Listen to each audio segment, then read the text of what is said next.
बहुत समय पहले की बात है। दक्षिण भारत में विजयनगर साम्राज्य अपने वैभव, न्याय और कला के लिए प्रसिद्ध था। इस राज्य के राजा थे श्री कृष्ण देवराय, वीर, विद्वान और न्यायप्रिय।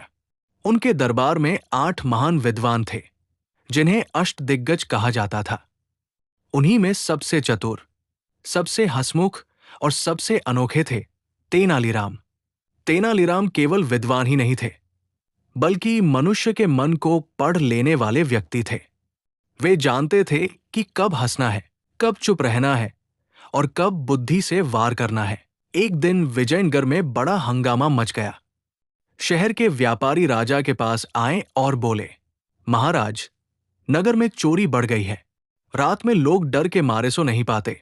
राजा चिंतित हो गए। उन्होंने सिपाहियों को कड़ी निगरानी का आदेश दिया, लेकिन चोरी रुकने का नाम नहीं ले रही थी। राजा ने दरबार में प्रश्न रखा, कोई उपाय बताए जिससे चोर खुद सामने आ जाए। कई विद्वानों ने कठोर दंड, कड़ी सजा और पहरे बढ़ाने की सलाह दी। तेनालीराम चुप थे। राजा ने पूछा, तेनाली, तुम कुछ नहीं कहोगे? तेनालीराम मुस्कुराए, महाराज, चोर को पकड़ने के लिए तलवार नहीं, आईना चाहिए। सब हैरान रह गए। अगले दिन तेनालीराम ने घोषणा करवाई, आज रात महल के प्रांगण में एक चमत्कारी दीपक जलाया जाएगा। जो भी चोर होगा, उसके हाथ अपने आप काले हो जाएंगे। ये बात पूरे नगर में फैल गई। उस रात सभी दरबारी और नगरवासी महल में एकत्र हुए। दीपक जल रहा था। तेनालीराम ने कहा, सब लोग इस दीपक के पास से गुजरे। सब गुजरे। अगली सुबह तेनालीराम ने सबको फिर बुलाया और कहा, सब अपने हाथ दिखाए। एक व्यक्ति डर से कांप रहा था। उसके हाथ साफ थे, जबकि बाकी सबके हाथ हल्के काले थे, क्योंकि दीपक में कालिख थी। तेनालीराम बोले, महाराज, जिसने दीपक को छुआ ही नहीं, वही चोर है। चोर पकड़ा गया। राजा प्रसन्न हुए। कुछ समय बाद एक पड़ोसी राज्य का दूत विजयनगर आया। वो बहुत घमंडी था। उसने राजा से कहा, हमारे राजा कहते हैं कि विजयनगर में सिर्फ बातें होती हैं, असली बुद्धि नहीं। दरबार में सन्नाटा छा गया। राजा ने तेनालीराम की ओर देखा। तेनालीराम बोले, दूत महोदय, क्या आप हमारे यहां एक छोटी परीक्षा देंगे? दूत ने हामी भरी। तेनालीराम ने एक कटोरी मंगवाई जिसमें पानी भरा था और बोले, इस पानी में अपनी परछाई दिखाइए। दूत ने देखा, कुछ नहीं दिखा। तेनालीराम बोले, जिसमें आत्मचिंतन न हो, उसकी परछाई भी साफ नहीं दिखती। दरबार हंसी से गूंज उठा। दूत शर्मिंदा हो गया। एक और दिन राजा को सपना आया कि उनका मुकुट भारी होता जा रहा है। वे परेशान हो उठे। उन्होंने तेनालीराम से कहा, तेनाली, मुझे लगता है सत्ता का भार मुझ पर बढ़ता जा रहा है।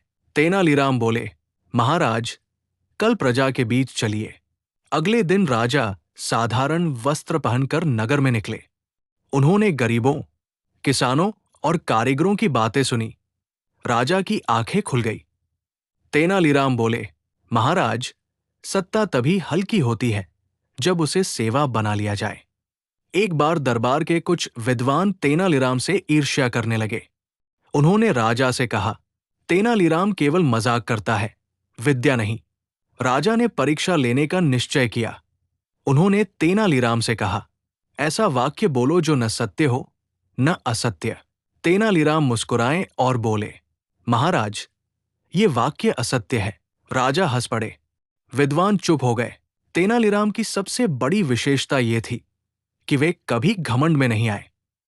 एक दिन किसी ने उनसे पूछा, आप इतने बुद्धिमान हैं, आपको डर नहीं लगता? तेनालीराम ने उत्तर दिया, डर तो लगता है, इस बात का कि कहीं मेरी बुद्धि का उपयोग दूसरों को नीचा दिखाने में न हो जाए। अपने जीवन के अंतिम वर्षों में तेनालीराम ने राजा से कहा, महाराज, याद रखिए, राज्य महलों से नहीं, लोगों के दिलों से चलता है। जब तेनालीराम इस संसार से विदा हुए तो पूरा विजयनगर रोया। राजा स्वयं शोक में डूब गए। आज भी लोग कहते हैं, तेनालीराम केवल विदूषक नहीं थे, वे विवेक की आवाज थे। जहां बुद्धि में करुणा हो, वही सच्ची चतुराई है।